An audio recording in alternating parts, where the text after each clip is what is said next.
wabarakatuh. Alhamdulillahirrabbilalamin wa bihi nasta'in wa ala umuri wassalatu wassalamu ala asyrofil anbiya'i wal mursalin wa ala alihi washabihi ajmain amma ba'du.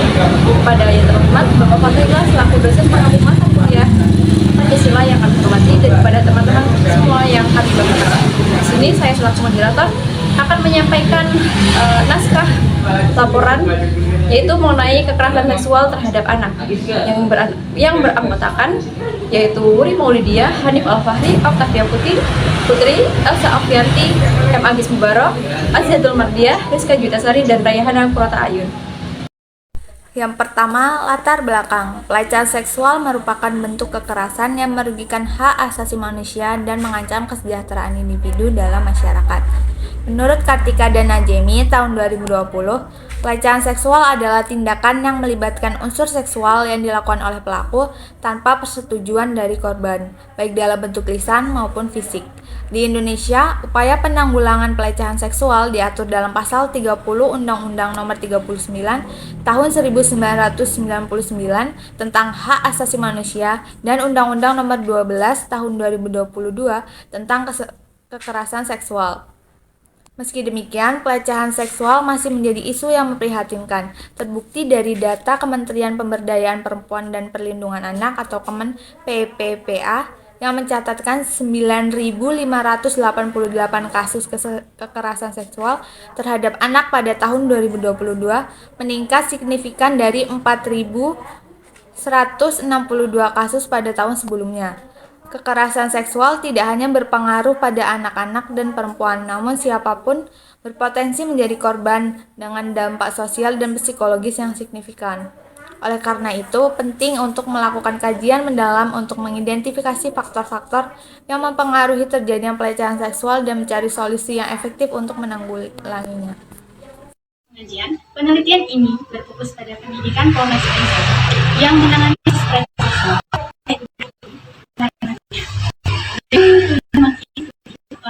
berdasarkan perspektif pelaku dan korban. Dilaksanakan pada Oktober sampai dengan Desember 2004 di Polres Indonesia dan lingkungan korban di Gading Rejo. Penelitian ini menggunakan wawancara mendalam untuk menggali informasi, menganalisis data, berupaya mengkaitkan nilai Pancasila khususnya kemanusiaan yang adil dan beradab dengan upaya pencegahan pelecehan seksual. Indikator keberhasilan mencakup pemahaman hubungan nilai Pancasila dengan kasus tersebut dan relevansinya dalam pencegahan. Evaluasi dilakukan melalui kuesioner untuk mengukur pengetahuan masyarakat tentang Pancasila dalam konteks ini. Kekerasan seksual masih menjadi masalah besar dengan 15 kasus yang dilaporkan dari Januari hingga November 2024. Banyak belum dilaporkan menyangkut hak asasi manusia, ketimbangan massa dari lingkungan sosial. Masalah psikologis adalah berupa penyebaran kekerasan seksual jelas tentang dengan prinsip Pancasila. Pertama, yang menekan kemanusiaan yang dan berat karena akibatnya mewujudkan masyarakat yang bebas kekerasan seksual. Masyarakat lembaga perlindungan perempuan dan anak dan negara harus bekerja sama dan meningkatkan penegakan hukum korban dan penegakan hukum.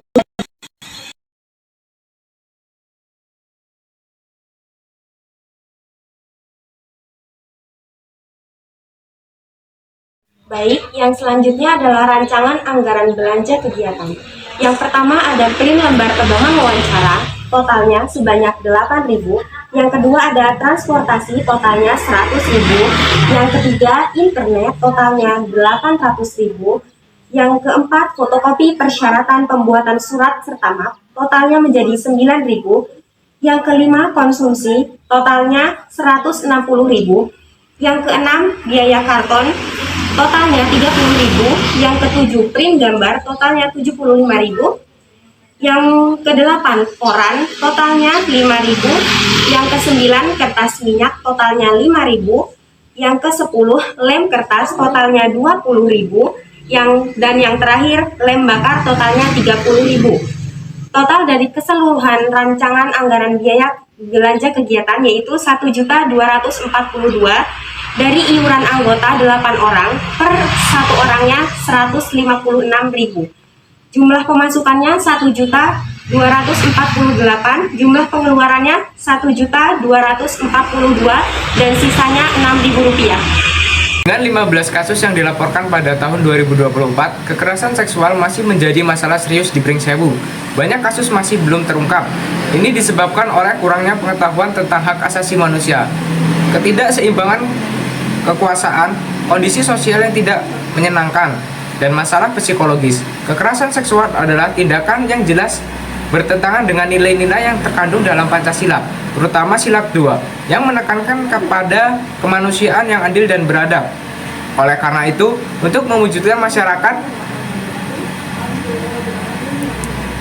yang bebas dari kekerasan seksual, masyarakat, lembaga perlindungan perempuan dan anak, dan lembaga penegak hukum harus bekerja sama untuk meningkatkan pendidikan, memfasilitasi pemulihan korban, dan menjamin penegakan hukum yang adil.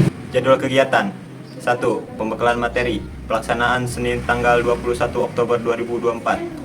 Tempat Universitas Muhammadiyah Pringsewu. 2. Pengumpulan naskah pengajuan judul. Senin 28 Oktober 2024.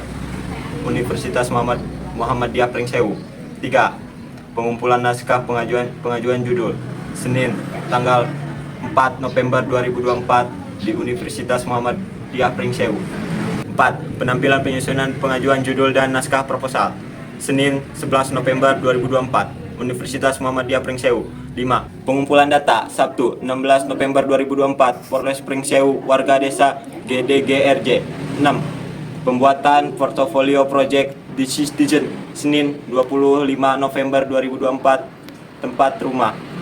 Pengumpulan presentasi naskah laporan kegiatan video liputan dan portofolio project Citizen Senin 2 November 2024 Universitas Muhammadiyah Pringsewu. Selanjutnya adalah sumber berita. Sumber berita pertama yang kami dapatkan dari Instagram Polres Pringsewu Official. Di sini disertakan gambarnya. Dan yang kedua ada dari Liputan 6, ada juga di situ gambarnya, dan yang terakhir kita dapat dari web. Yang selanjutnya ada tinjauan teori. Masyarakat Indonesia yang terdiri dari berbagai macam suku, agama, ras dan golongan yang berbeda-beda tentu memiliki karakter pemersatu bangsa.